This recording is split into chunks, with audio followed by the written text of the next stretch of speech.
All right, so today we're talking about that owl and the owl eyes, right, from our slideshow. And so it is a pencil drawing.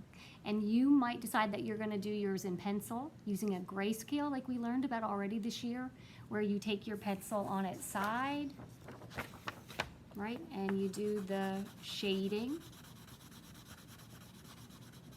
And you can blend it with your finger, or you can go back, you can change direction, okay? So when we look at that owl, right, when we're looking at our owl, we're seeing all of those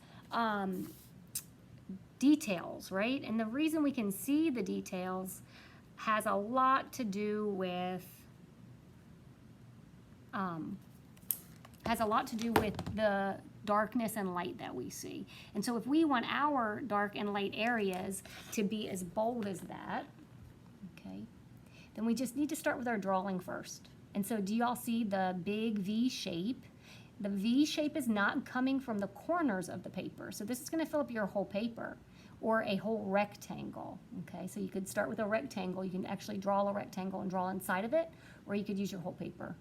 And the main thing you want to do is stop and look at what you see, where you see it. Where is it coming from? From the edge of the paper, and where is it stopping? So my first drawing, okay, so keep it real simple. Where was the line, the V, starting, right? And where did it stop? Or where did it continue? So it's not coming to the corner. And the other thing I'm looking at is the space. How much space is here? And this is black space in the eyeball off to the side. And I'm also looking at this circle, like where does it start along this line? Where is it starting? Where is it stopping? And at the nose, where did it start for each side? And where did it end? How close to the bottom did it end? And what type of line is it? So you want to really go slow with that. That's your buildup. That's your beginning, your base. So you take your time. And then eventually you start adding in, and same deal. You look at the next line and where it starts and where it stops. And if you see something, I see almost an oval shape, then I draw it. At the bottom, I see these little circular or oval shapes like mountains. They're a little higher on one side than the other. I tried to make them higher on one side than the other. And I saw, and you can see where I started shading this side, and I saw these almost like oval shapes up here along the eye. I saw that it's really dark in here. It's darker here.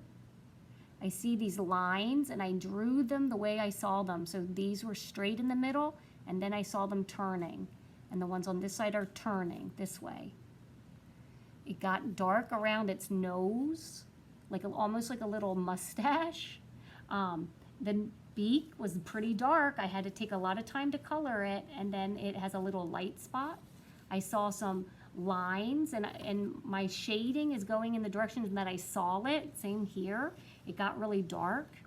In these ovals that we talked about, the mountains, I colored them in, and then I erased out the highlights.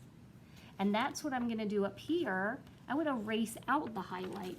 So when I look at the picture, it looks like this really cool V shape. And the cool part about it is then I can draw just using my eraser. I'm going to hold it up for you in just a second. I'm drawing it the way I see it. It's taking a little longer than I thought. Okay.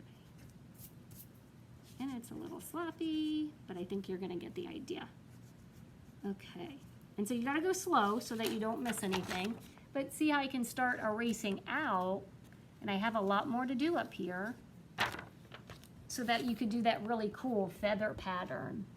So first you have to shade it in, and then you have to figure out and form your shapes. And you may have to go in and darken behind some of the highlights to really help it look like feathers. Lots of little lines. You can see the direction of the lines. Under the eyes, the lines are going towards the nose, right? On these sides, they're coming down. They're curving away from the eye, almost forming a cheek shape. And then that shadow is under it at the bottom.